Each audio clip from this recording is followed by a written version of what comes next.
So what we do to people emotionally would be the equivalent of never going to school, never reading a book, and then expecting you to get a high SAT score when you're 18 years old. And that's the burden that we placed on ourselves psychologically. And so every single person that exists is really being asked to enter graduate school without having gone through high school or undergraduate school. And so I think of therapy or coaching or however you want to label it, that's less important to me, as the emotional equivalent of graduate school. So the big question is this: how do veterinarians like you, who live demanding lives, who never seem to have enough time, able to achieve balance and take control of your finances with confidence? That is the question, and this podcast will give you the answers. We are Florida Veterinary Advisors, and this is the Smarter Vet Podcast. Hey, Smarter Vet, welcome back to the Smarter Vet Financial Podcast. This is your co-host, Tom Seeko, and I'm joined by CJ Burnett, the other co-host, and we are the founders of Florida Veterinary Advisors. We are here to bring you a different way of thinking to make financial decisions easy so you can spend time doing other things in your life. We've got a really awesome conversation for you today. And I think this is going to be a topic that is, I feel, is near and dear for most of the veterinary community that's out there. And we thought that this would bring a lot of just, for any of you who are concerned with wanting to approach someone to talk about, or if you have certain beliefs about when it comes to just being able to have someone help you with guiding through conversations, we're hoping that this will give you at least a different perspective of how you're thinking about stuff. Hopefully, when it comes to just all things mental health, some of you have been somewhat open to it. And even if you have had some bad experiences, I'm really hoping today's conversation at least pushes you to give it another look, even if you have had some experience in the past, but feel like you really do need something more than what you've gotten. The person, this has become someone that's near and dear to CJ and I over the last several years. And he's brought a lot of insights into our own world. And we thought that each of you, again, as CJ was mentioning, would find a lot of maybe insights from this.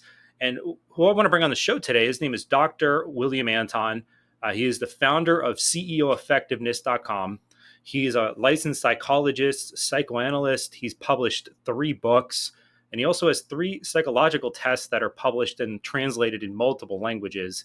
He's got a wealth of knowledge and background. And, Bill, it's great to have you here. Thanks for joining us on the show today. Oh, thank you. It's a pleasure to be here.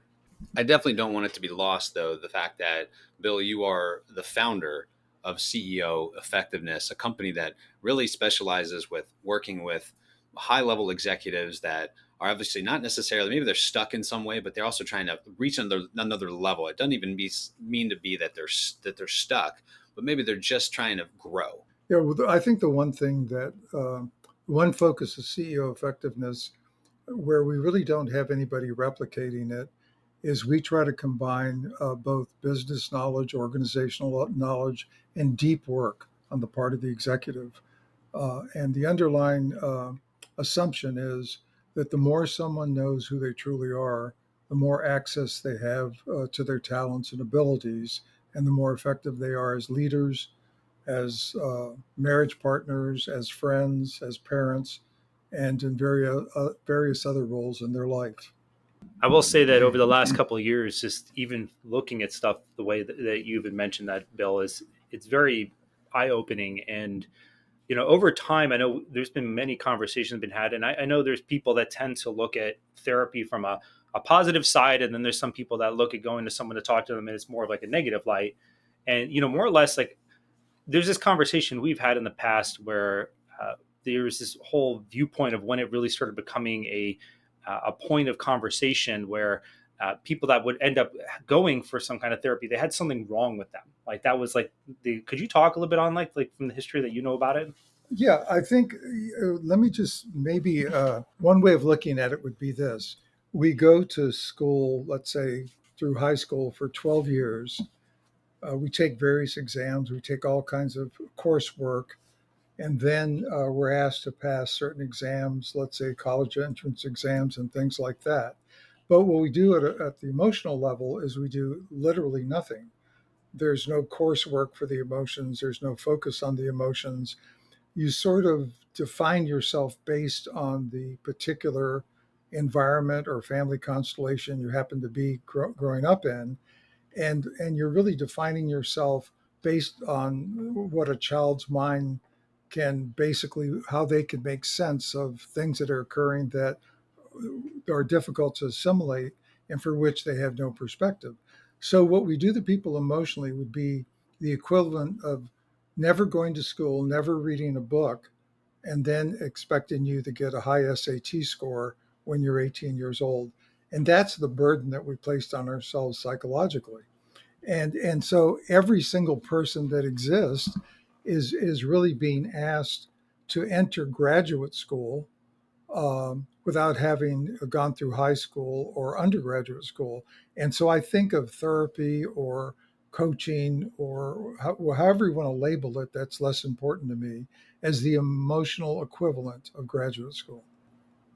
That's actually very insightful when you put it that way, because we all go throughout life just pretty much having to respond to a lot of things that happen to us. And then, of course, the environments that we're put in as we grow up tend to help establish how we're going to interact with the world, either being good or bad Yeah.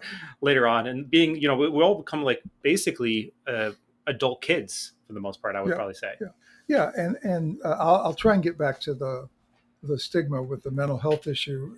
But first, I do want to address that, because what happens is in our society, which is, a fairly neurotic society with a lot of contradictions, a lot of unreasonable stresses, and not a lot of stability, let's say, compared to simpler times in the past, that a child is born into the world and they are literally in beta for the first 8 years of their life, which means they're learning at enormously fast rates and comprehensively.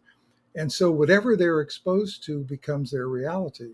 So if you have, let's say, parents, if we're lucky in our society, that are just neurotic, then whatever their fears, their concerns, their insecurities are really taught to the child as part of their original learning experience.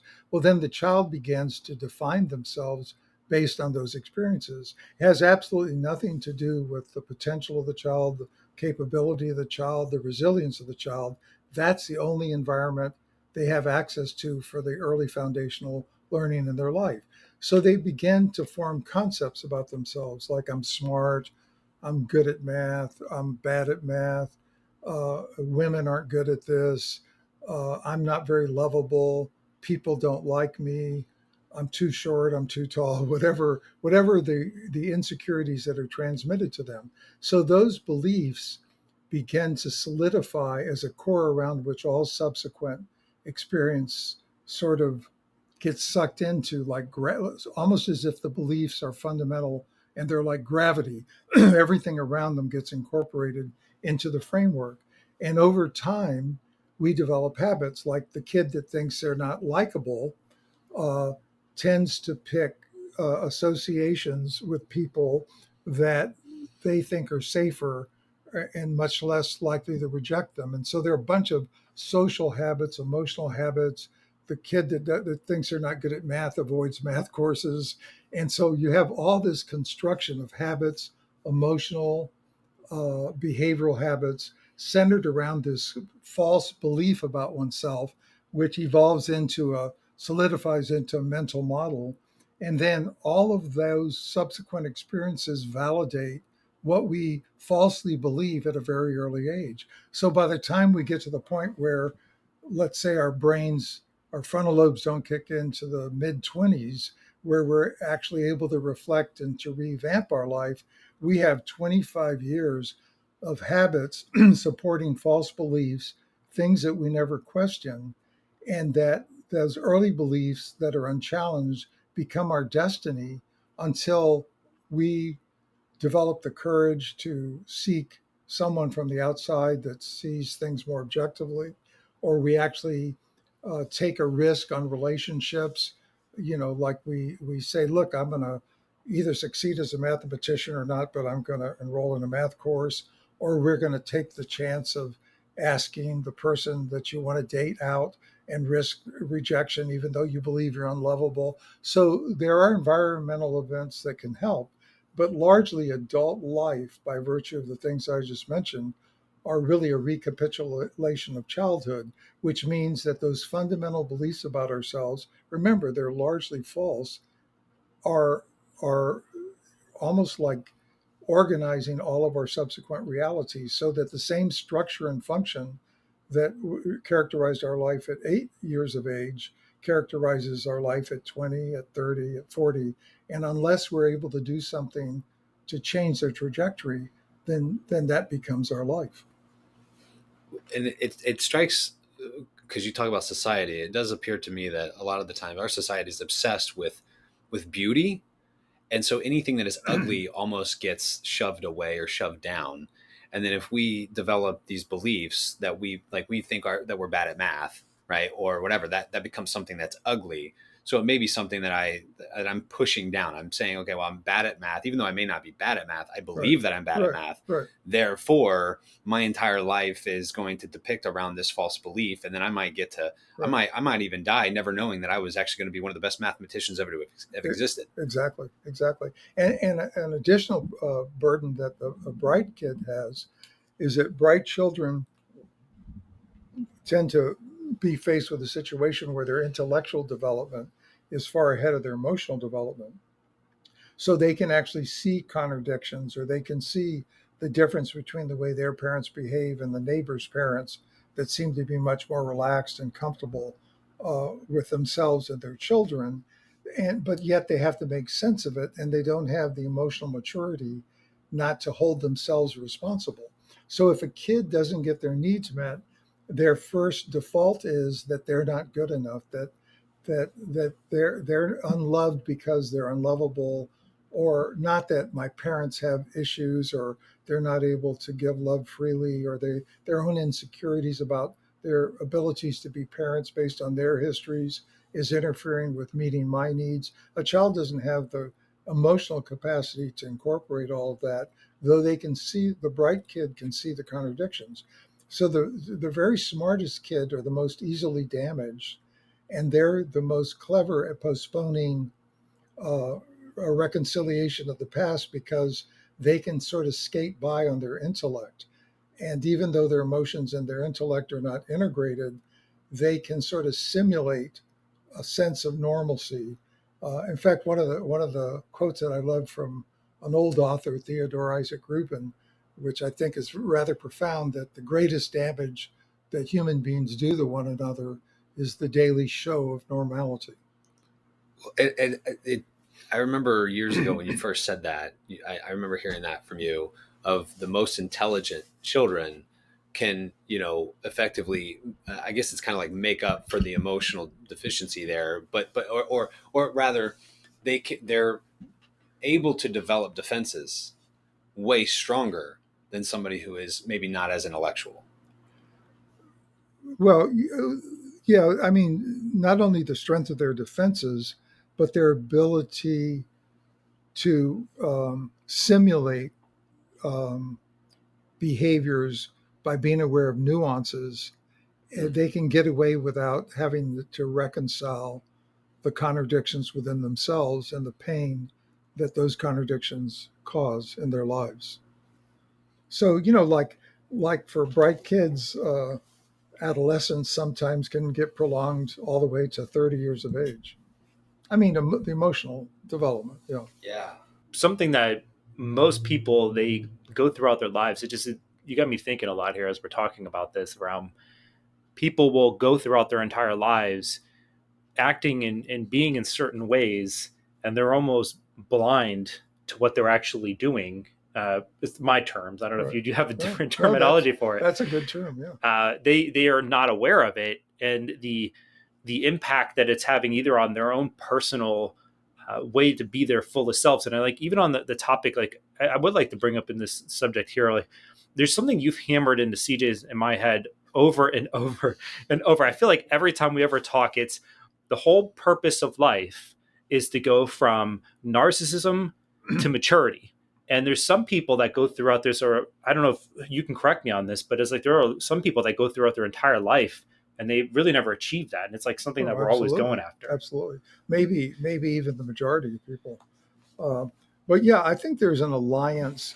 Um, there's an alliance between emotional development, psychological development, and spiritual development, and really it involves growing out of narcissism into maturity.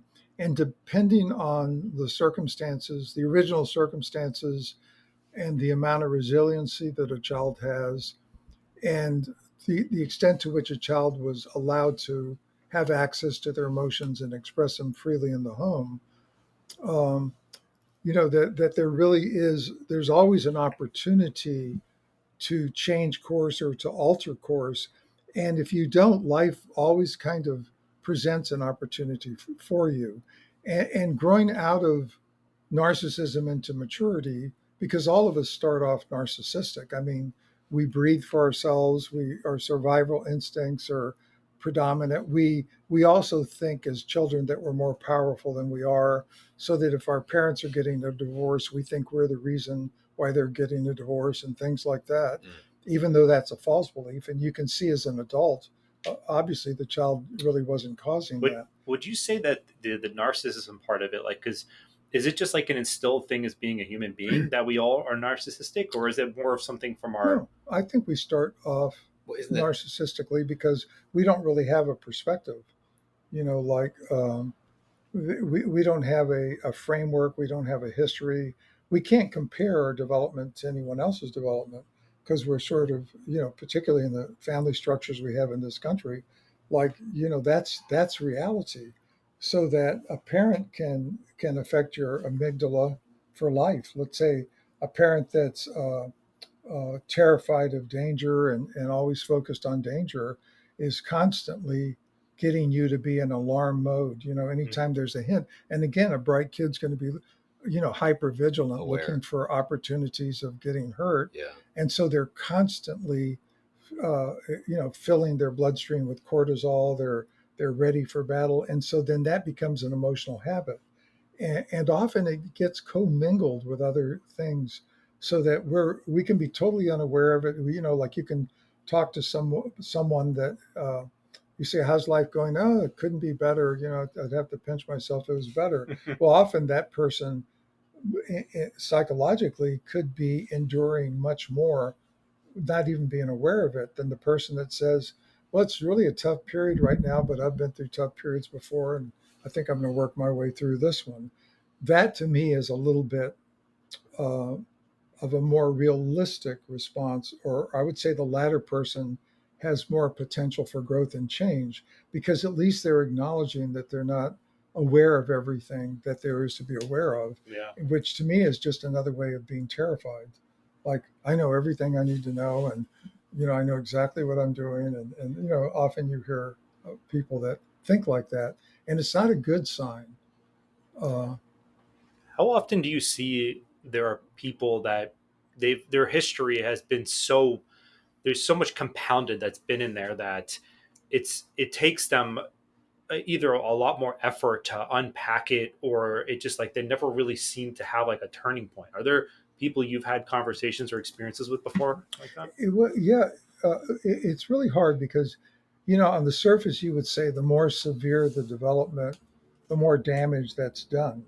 But there's also nuance. Like, for example, let's say a child whose mother was a prostitute and a drug addict, Hmm. who had, let's say, grandparents that were fairly normal and had sibling relationships that are normal, is going to attribute less negative things to themselves because the parent is evidencing every day what the damage is. They can see what's going on. Where the parent, let's say, who believes that they're wonderful, I love my children more than anything in the world, but is filled with unconscious rage and resentment towards the child, which I would call soul murder.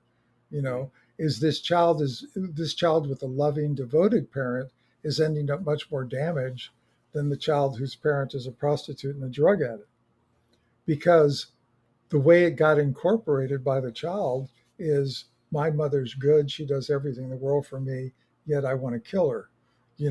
And so then the child bears this guilt that, how could I feel this way towards her? And the parent is probably constantly reminding them, you're my whole life. I would do anything in the world for you. And so on the surface, in a naive way, we'd say, oh, that's a much better parent than the hooker.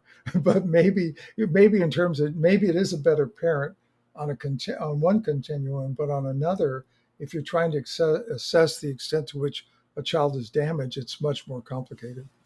So the way that I'm interpreting what you just said there was that, there could be the people that I kind of want to unravel this for a second here too, because there's the conscious versus the subconscious. And like where my mind is going with this is that you've got the parent that, yeah, maybe it's not the ideal career path, or maybe they didn't have all of the, let's say, privileges or certain things that like other people might have, but internally they weren't really carrying a lot of internal conflict, or maybe it just never really, or maybe they suppressed it or not.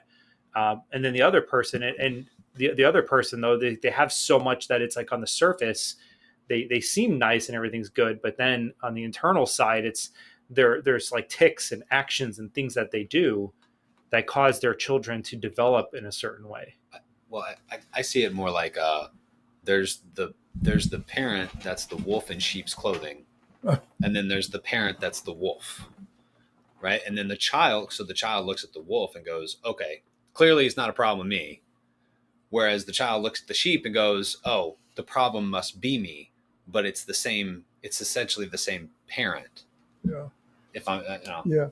I mean, one of the problems is that almost any explanation that one can come up with understates the complexity, because there's so many variables that influence. I would say, if we thought of what would be,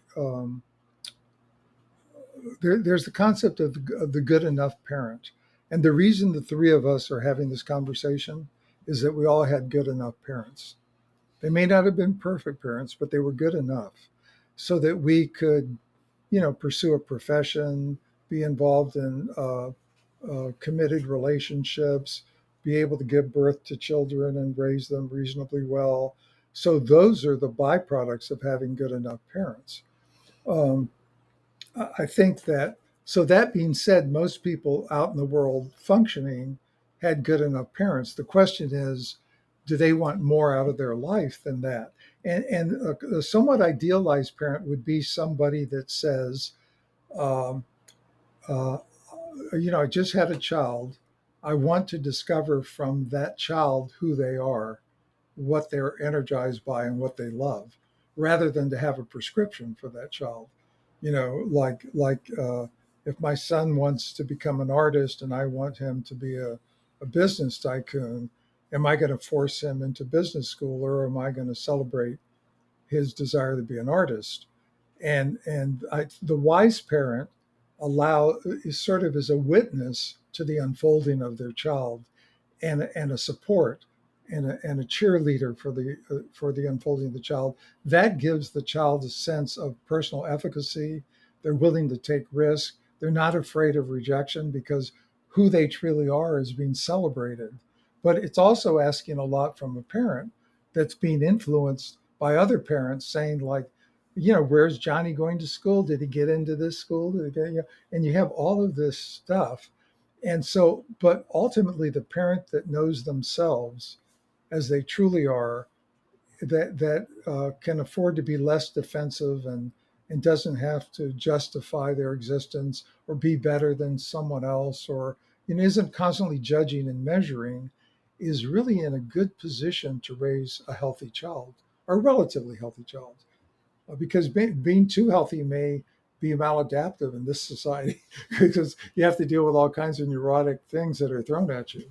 In the early days, before really Freud and really an appreciation for the fact that psychological variables can influence your life physically, psychologically, emotionally, socially, in all kinds of ways, occupationally. People were just sort of like separated into those that function and those that didn't function. And there was a broad acceptance about those that function. If you got up and go to work and and support your family, and they don't have to pick you up off the streets, then you're okay.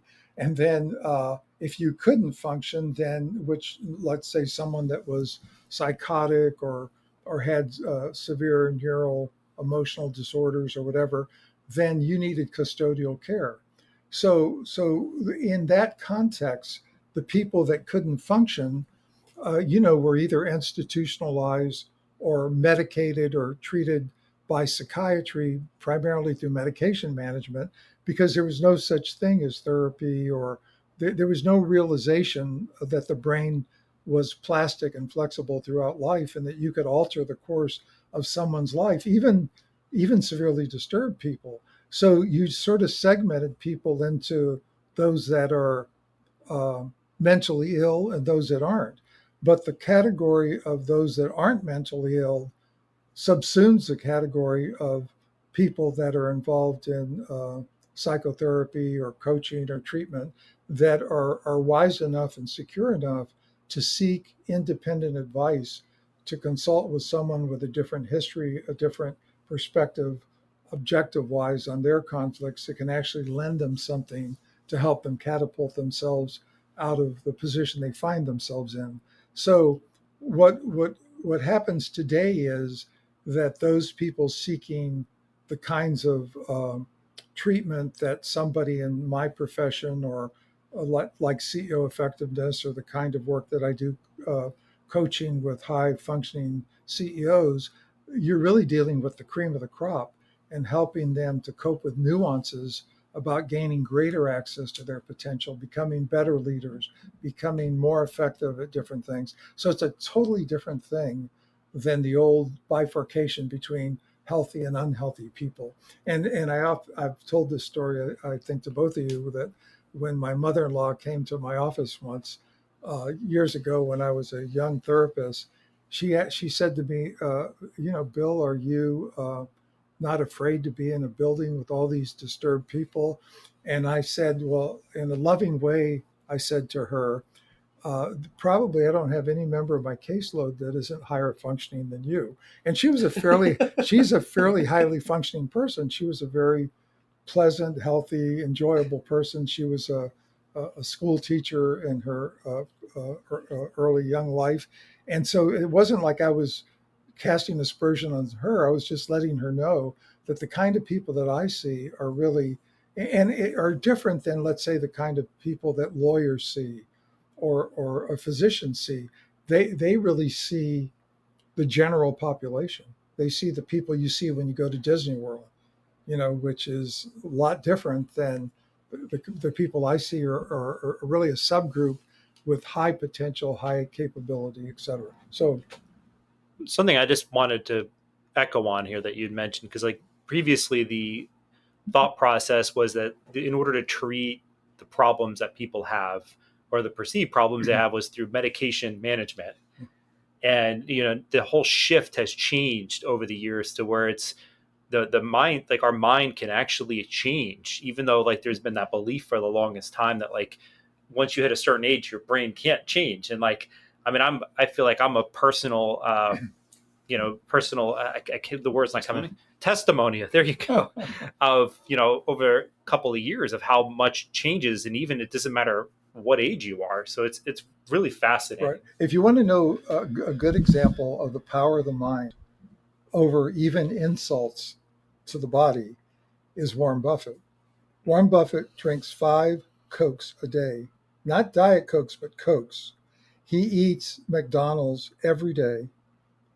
You can tell he doesn't exercise too much. He's 95 years old, and his whole life has been filled with excitement and joy, and loving what he does every day of his life. So if you want a good measure of what the mind can achieve over even insults to the body, that's a perfect example. Well, and I think if there's anything that grieves me is it's frequently this belief that people have that going to see anybody that's going to help them grow, then they have this assumption that there must be something wrong with them, right? Like it's like I don't go see somebody like I go to a doctor when I'm sick, Right. right? I go to a nutritionist when I need help with my diet, Right. but I go to a health professional when I'm mentally ill, and it's just Yeah. not that's Yeah. not the case. Yeah. Really, the medical model is even bad for medical conditions, Right. much less for psychological. Right. But you can see that now we're really second guessing the medical model. Yeah. Is it better to fortify the body and the immune system with healthy habits? Or is it better to just do whatever you want, get sick, and then go see somebody to cure you? The mental health, the medical model is not a model for psychotherapy. It's just the opposite. Psychotherapy is more like the medical model is evolving into now, which is functional medicine, which is taking your strengths, building on them, and building a healthier foundation so that you get greater and greater access to your talents and abilities over time. Now, would you say it's hard for people to like it just generally when you've worked with a lot of people, when they come and see you, would you say that they have to put a ton of effort in? Is it really hard? Or would you almost say that it's almost easy that in fact, if they come and they just have conversation, like things will naturally grow as they just put a little bit of effort in? I think it's difficult. I think it's difficult because remember, you're going against all of the habits that you developed over a lifetime to fortify your initial beliefs about yourself. And those don't change easily. So what you're doing when you're working with someone, you're dealing with their resistance to change, but also their desire to change. Now, I think the people that actually make the decision to seek um, help or direction or um, some kind of way of altering the trajectory they're on from the outside, like a professional, I think those are people that have the courage to to explore something that they don't have a full grasp of at the time. I think it's the healthy tissue is what produces the symptoms. Like when you have a cold, it's the immune system that makes you feel bad. It isn't the virus. The virus is fine just killing you. But the immune system is what puts a stop to the virus. So analogously, when you're depressed or anxious or pessimistic, uh, that's part of that's a symptom that is created by the healthy parts of yourself to combat a mental model that isn't really workable to take you where you want to go in life. And that's not articulated consciously, but I see it over and over. Well, and in vet med, just in general, because it does appear that because we've worked with a lot of them at this point, where there is an element that, and I speak about vet med, but it's true about the general population. There's a certain level of self-hate that our culture kind of perpetuates. The ugly parts of you should be hated, right? And then there's this, Mhm. I'm gonna promote only the good pictures on Instagram and the good things on Facebook. And then every now and then, if you post, I've seen some people on the feed on Facebook where they're like, "Oh, it's time to get real," and like then they give something that is kind of not real, but you're like, okay, at the end of the day, like this is just a post to get likes. There's some level of transparency on social media, but really it's not, right? Social media is not a forum to be transparent, right? It's a forum that is more, it's a public forum, right, where you can throw news out there, but yet people are feeding they're getting a lot of everyone else is having a perfect life. I'm not. Yeah. Something's wrong with me, right? I have ugly parts of me that I'm going to banish to the basement of my psychiatric makeup, whatever you want to call it. I think that there was might have been Karen Horney or Yeah. someone that used that phrase. When it comes to just people in vet med in general, can you talk a little bit about self-hate or just how that plays out that you see that's pretty generally true among most of the people that you've worked with? Yeah. Well, like in general, we've talked about the frontal lobes before, and the frontal lobes have the highest concentration of endorphin receptors of any part of the body. What the defenses or the things that take us away from our true self based on that early core belief about ourselves really have a neurological counterpart, that a lot of the impulses that come into our brain don't get to the frontal lobes because they're stopped by our defenses. Like there's certain things that we aren't willing to face or don't want to face. When you work with somebody therapeutically, you're really working with the frontal lobes, and you're considering their defenses, their own resistance to change. And a lot of what you're doing is you're managing resistance. Now, it doesn't matter what kind of practice you're in, veterinary practice or medicine or really any profession. As individuals, we're all faced, our task as individuals, no matter who we are, is to face our demons, which in David White's terms can really be the best parts of you. He has that famous quote, "Be careful in casting out your demons, lest you cast out the best parts of you." So the things that we want to hide, the things that we're most ashamed of, if we could find a way of sort of revealing them in baby steps in relation to others, then what we're going to discover is that others become closer to us, they become more protective of us, and they begin to reveal their own demons. And so then a relationship is formed based on the reality that if we all confessed our sins in a group, we would be astounded at our lack of originality. Yet we all disguise our sins as if there's something to be ashamed of or something unique to us. And so I think that would apply. It doesn't matter what profession a person is in, the human being inside of them has to deal with everything we've talked about today, period. And yeah, there are differences. There are probably professional differences between vets and engineers and accountants. We probably choose our profession based on certain proclivities. I think vets are people that have a unique relationship with animals, often see the beauty in animals, feel safe dealing with animals and administering to the needs of animals. But that doesn't exclude their relationships with people. It just means that something inside of them that's real and true expresses itself professionally in that way for them. So in that sense, we're all of our professions. You could say the same thing is true of psychologists. Like, what is it that drives you to want to have so much mastery over the parts that are hidden from ourselves? It's some kind of unresolved issue in yourself. So, but it's a good solution to it, as opposed to, let's say, drugs or risky behavior or whatever. This brings up a thought in my mind that we've talked about in the past too, is around the difference between our idealistic self and what our true self is. And there's this conflict that we're always having, which even like on the note of social media, when the self-hate that we have, it's because like we want to be a certain way, but we're not actually letting ourselves be who we truly are as people. Right. And ironically, that's where the real power is. Like, if you're talking to a person that's more in touch with their real self, they have maybe not institutional power, but the person you're talking to is different, and there's a soundness about them, and there's not a pretense, and so you feel safe, you trust.